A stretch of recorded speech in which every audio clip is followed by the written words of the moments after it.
And good morning. I'm Jake Griffin here with you for a beautiful, very first Juneteenth national holiday. Of course, Juneteenth has been going on for quite some time, and the actual day it's been celebrated for hundreds of years is on June 19th, the day that the slaves in Galveston, Texas, found out 2 years after they were freed that they've been freed, and they were officially totally freed, of course, about 13 months later, with the signing of the 13th Amendment, or about a few weeks later for the signing of the 13th Amendment. Off script today. This is the first time I have a chance to do coffee conversation in a while. So thank you so much for anybody who is either working on the holiday that was officially signed under that line yesterday, which I am, and it is actually a holiday here for the campus university where I work for. It's just a Story Black College, so we're taking advantage of the holiday. But things need to be done, stuff like that. So I have a day's worth of work to do. That's going to be a little bit less hectic because there'll be less people on campus, but I have a chance because of a crazy schedule to have a little coffee and conversation with you from the campus of Shorter College. So I've got coffee. I've actually got breakfast here, ramen noodles to get breakfast in. And we've got the conversation with the 8 stories that we had printed today, not grammatically correct, the 8 things to talk about newsletter, which you can find information on how to subscribe to and more information about the whole project at thisisaconversation.com. So let's quickly go into the stories that we're going to talk about today, or you will talk about, whether you are at work, seeing people at the now coming Juneteenth celebrations, which will actually mostly be tomorrow because it works out that it's on a Saturday, or you just bump into people, and these are things that you might need to know, including Juneteenth information. So let's get to the actual newsletter. You can follow along, as the link says in the description, by going to thisisaconversation.com. Click in the feed for 8 things to talk about. Today's edition is 8 things 2021-06-18 for 2021 June 18th. That's how you can get along with it. You also, if you subscribe to the newsletter or go to our website and click the link, there's a link right there at the top which tells you that you can listen to today's news. And it's that simple. You listen to the news, and we have a robot read, who reads much better than I do, read along to give you the news stories as quickly as possible. I didn't check the timing on the day. Yesterday's was a long one. I was extremely long in my briefings. And so yesterday was about 18 and a half minutes of news stories. We're working to make that worse. Today should be about 15 or so. So starting off with the number one story for the past day and a few hours or so. This was a big deal. And this is not the story that really made it big, but this is what we posted out there when we first heard about this. The first story is Victoria's Secret ditches Angel Wings, hires Priyanka Chopra and Megha Rapinoe as new spokeswomen, and a bunch of other nice young ladies be the new spokeswomen for the new Versus line, the inaugural Versus collection. So here's the deal with that. Because Victoria's Secrets is a lingerie store for women, and for all time, they've been selling their lingerie by having very beautiful women who do not meet the standard of a normal woman, i.e. supermodels, walk around in underwear, and having the angels as their ambassadors, people who are extremely sexy by that standard, and let's say by that standard, that most people can't relate to. There have been a lot of backlash, and this is before Me Too and wokeness really came into place. So now Victoria's Secret has ditched the angel wings, ditched the supermodels, and moving towards more regular people to be their spokeswomen, spokespersons, their superheroes to push the brand. One person they're pushing is Megha Rapinoe, who is a big soccer star here for the United States soccer team. She is also a lesbian, a feminist, and not exactly curvy, as many people have said, which for whatever reasons, apparently because Victoria's Secret's for women and women like lingerie, they like curvy women, which sounds like a double standard or something that a guy would say. You can figure it out on your own. So there is backlash from the CEO and more stories and more commentary on the day about this story. The big deal is that Victoria's Secret is hiring Megha Rapinoe specifically as a spokeswoman. The problem is people think that because she is a super feminist and isn't exactly the prettiest, doesn't mean she shouldn't be the people who are selling their lingerie, which if it's really about what you're wearing and being comfortable and being good in your own skin and for yourself, sounds like a double standard or something some dude would say. And I can say that because I'm some dude. The second story of the week, of the day, I should say, for Friday, coming in off of Thursday's news. City of San Jose mandates videotaping vulcan purchases. This was a smaller story, and it just sort of popped up in the feed, so we put it out there late, and it rolled up and took a lot of engagement. Engagement for the first story, it was almost 20%, 18.68. You can see this one, 10.74% on the thing. We had to go back and kind of surf to refine a link to the story, though, because it was a smaller story, but for some reason it wasn't exactly wiped away from the San Jose TV airwaves or their websites. It just got shuffled back because of other things. I'm not sure what those other things are, but this seems like a big deal. It does seem like something that makes sense. A local story that could be a part of a more national campaign going forward for gun rights, gun ownership, gun control. We shall see. Yes, we shall see. If you want to see more things that I have going on, check out jclevelandpain.net/podcast, where you can see all of the various podcasts that we have, including now the 8 Things to Talk About podcast, which may not have actually been updated on the page. You may have to check that one. And the Conversations weekly podcast, which we call the Weekly Wrap Up with J. Griffin Pain. Also, other things provided by the More Better Media larger platform include Welcome to Your Monday, J. Cleveland Payne's podcast, Pep Talk, Steps to Your Better You, things like that. We cover a variety of different type of topics in the podcast, and most of them, because of time and just brain power, are pretty short, pretty to the point. In fact, most of them, like the Pep Talk and Steps to Your Better You. Steps to Your Better You is 90 seconds. Podcast Pep Talk is 60 seconds. We also have one called Simple Health and Fitness, 60 seconds as well.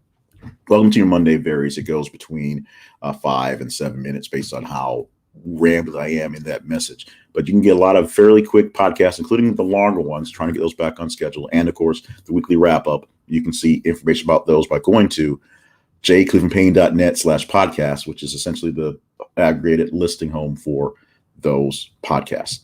Let's move on to some more stories that we covered this morning, or you guys told us to cover for the day as yesterday's news. The number 3 story, Nick Cannon and Abby De La Rosa welcome twin boys Zion and Zillan, which are being named Zion and Zilly, essentially on the social media. And this is something that's becoming a thing for Mr. Cannon, of course, father of another set of twins with Mariah Carey, and of course, father of more other children with more other women, including powerful Queen Cannon, that's her name, and Golden Cannon. Those come from ex-girlfriend Brittany Bell. Powerful Queen Cannon, only 6 months old, of course, and new babies being born now.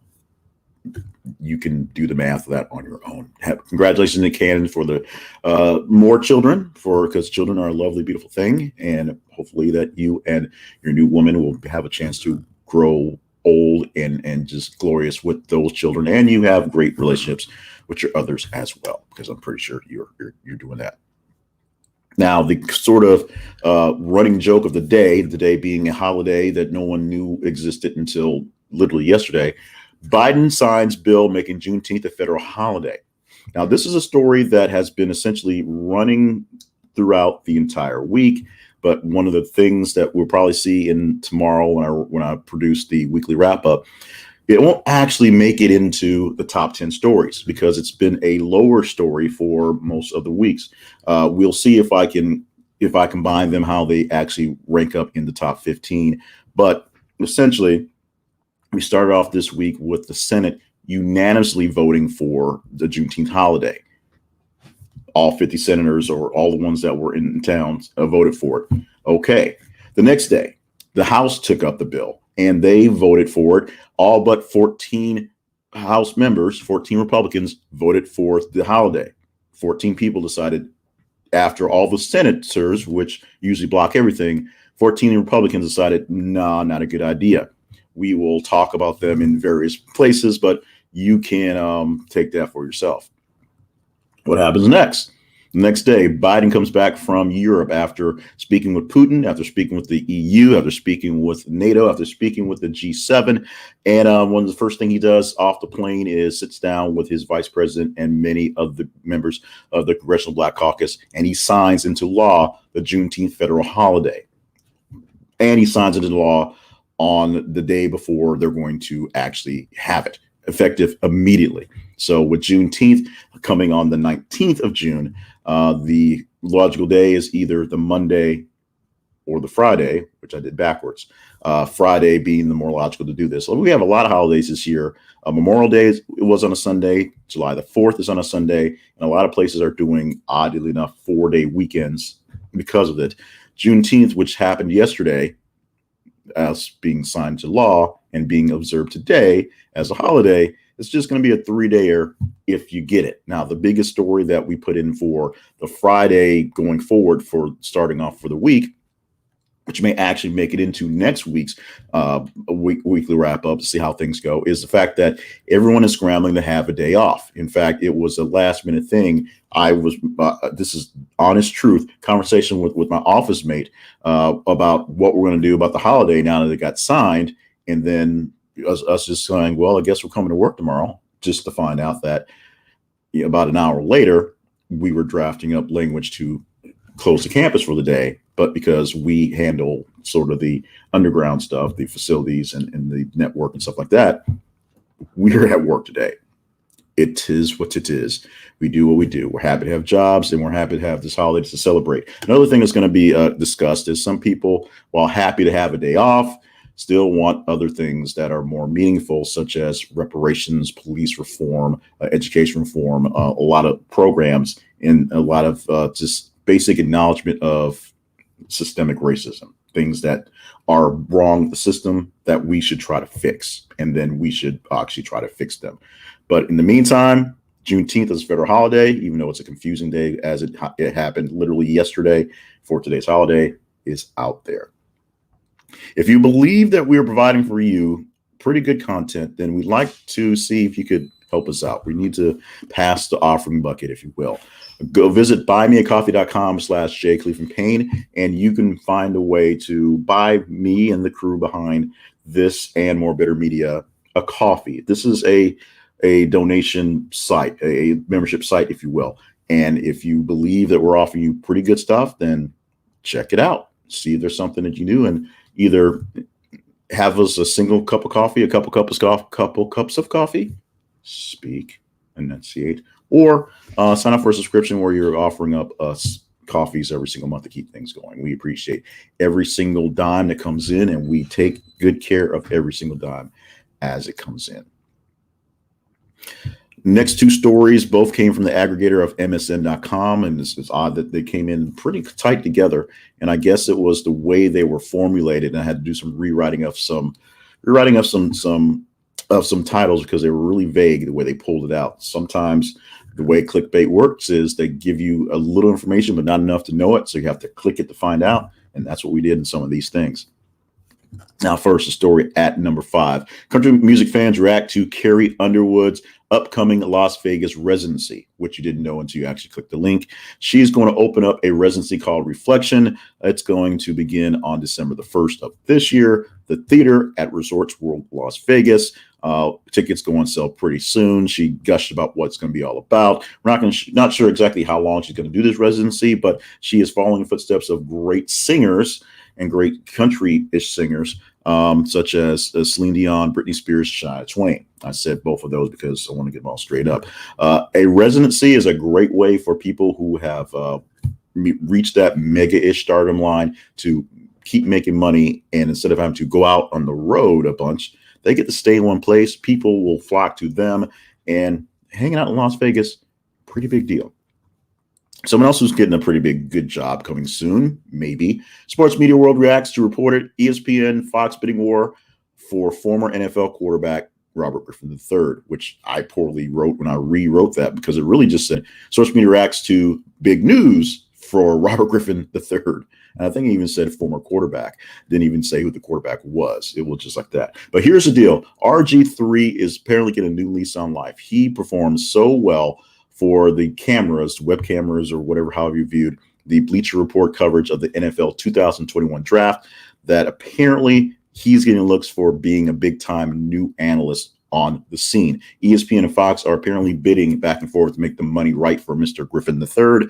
Now, part of the story is the fact that the little teaser part about Tony Romo, who basically abruptly retired from the Cowboys because the writing was on the wall that he was not going to be the future, and there's a whole bunch of weirdness going on, but was so well liked by essentially the media that they instantly pulled him in to put him onto Saturday or Sunday football coverage, gave him a crash course, and he has turned into, from the get-go, the hottest rookie in broadcasting. And for all the people who despise Tony Romo as an actual quarterback, including myself, I love the guy doing analyst stuff, and he can do all the goofy stuff he wants to now because his real job of being a TV analyst versus being a football player, I'm all down for it. So RG3 apparently did the same. RG3 was a top-rated quarterback, top-ranked, top-drafted, who fell into some disarray with his first team, had some injuries, and then has issues kind of bouncing around being the elite quarterback. But he's got the mind, he's got the charisma, and he's got apparently the money about to come to him to be a big-time guy on ESPN Fox. So congratulations to RG3 for finding something else, rebounding on that. And yes, a bit jealous I am because I can't get the big media jobs, but I'm not a big time quarterback. I don't have that background. And so trust me, I get it. So tell us how we're doing. Go to thisisconversation.com and find ways you can connect with us. You can also go to our social media, which is how we get these stories, at least voted from you. On Facebook, we are Facebook, we are This Is a Conversation. On Twitter, th_conversation. Check those out as well. And email us at theconversationinbox@gmail.com for long form chat discussions and sometimes shouting matches in all caps. We get a lot of those too. Story at 7 is a weird one, and we ask you to go to our website or go through the newsletter and click the link and go deeper into it. I put way too much into the recap, but it goes much, much deeper. A Florida Republican candidate for governor is dealing with issues about threats to be taken out by a Russian-Ukraine hit squad. Let me say that more distinctly because my speech is better. Got that. Russian-Ukraine hit squad. It's all sort of weird. The scene is open as Charlie Crist, who is currently the Democrat sitting in that House seat for Florida, is going to run for governor again in the next election. So it's a wide open field. And so what we're seeing right now is people jockeying for position coming up in the primaries coming up.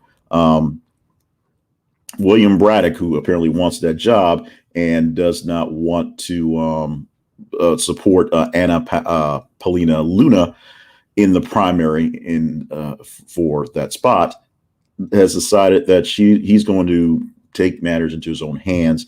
At least he said so. Read the full story because it's really deep and really sort of intricate. So you really need to see what it says to get deep into it and understand what's going on. But this is a big deal. This is a big deal, especially as we just finished watching the craziness for the elections in Mexico, where basically, if you said you wanted to run for something, there's a 50-50 shot that you would lose your life, which many politicians up to the election lost their lives. So we'll check in on that. The final story for today's 8 things to talk about. This is one that you may really want to chat about because this is going to bring up lots of discussions, maybe some deep-seated ills in the process. Entire Portland police crowd control unit resigns after officer indictment. This happened yesterday. 50 officers resigned from the crowd control unit in Portland because of an indictment of a fellow officer. They believe that the indictment that was levied on the officer was too much. And so because of that, the entire team that directs for these responses, the entire team that basically shows up whenever there's a mass action, a riot, if you will, just quit. What does this mean for the Portland Police Department?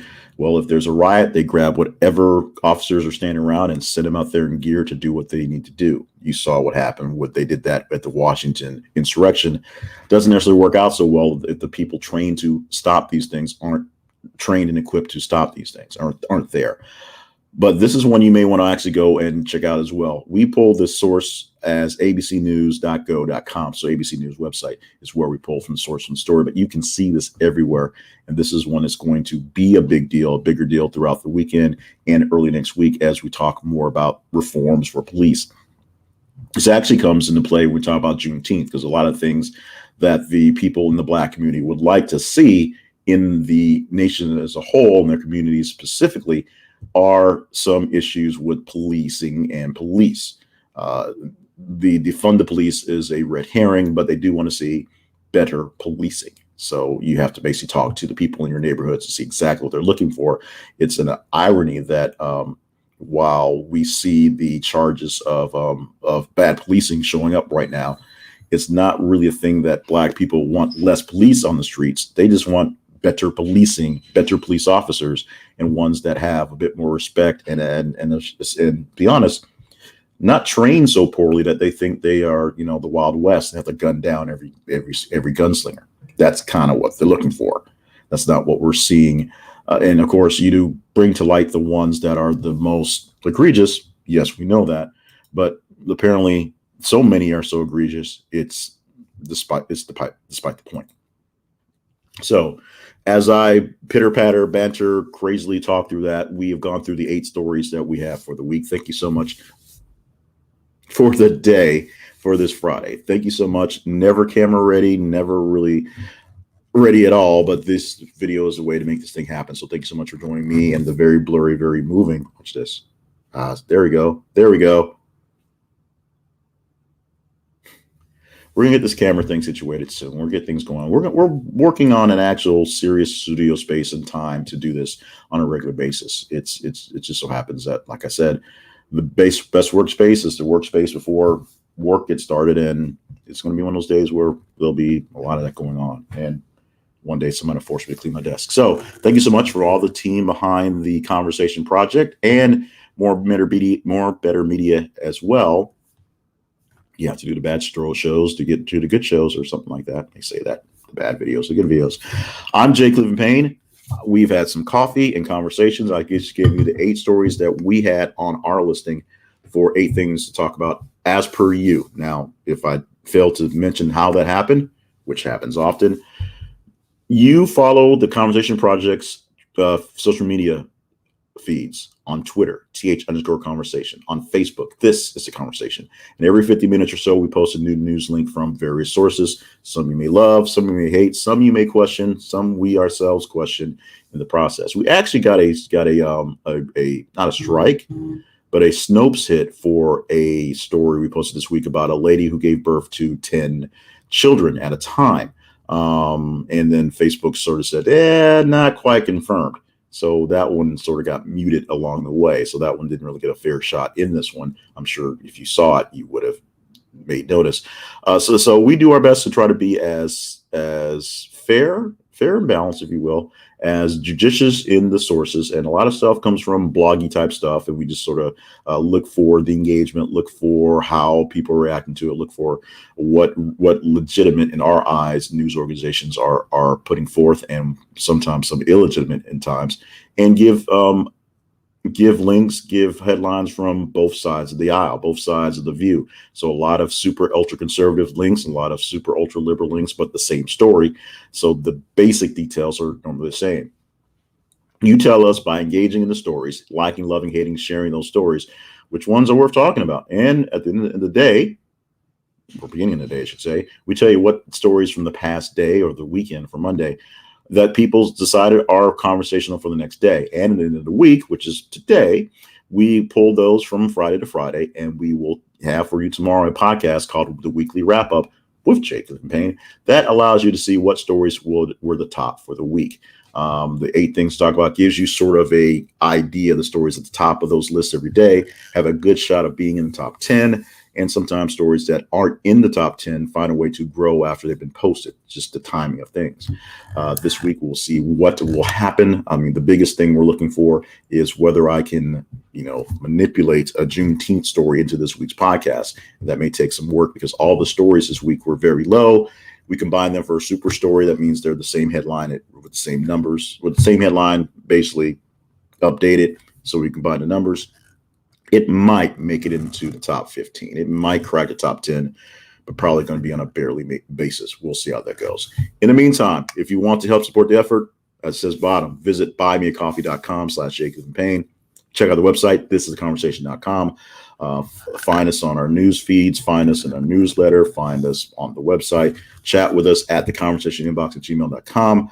And let's keep this thing going. Thank you so much for being a part of the day. I forgot to turn my lights on. My shirt's all wrinkled. It's been a crazy day. It's been a crazy week. And yes, it is a holiday. So I am glad and blessed for that. We will talk to you if our schedule gets back to normal on Monday. If not, whenever. You let me know in the comments whether you watch this live, or in the future, how well it's doing, how I should do, how it's going on. And let me know how the robot's doing in talking up the 8 things to talk about newsletter and the reading, because we can put that up and have that come out in video form as well. You can't really watch the robot read, but we'll figure something out on that end. In the meantime, thank you so much for being a part of the crew, because you do help us picking the stories. And I'm going to take some coffee. I'm going to take a break, and I'm going to get it ready to knock out some stuff on a holiday, because mouth doesn't work on holidays, apparently. Thank you so much. More coffee and conversation, and more conversation in the emails, in the newsletters, in the website, on the feeds, and news stories in the podcast coming up for the weekend.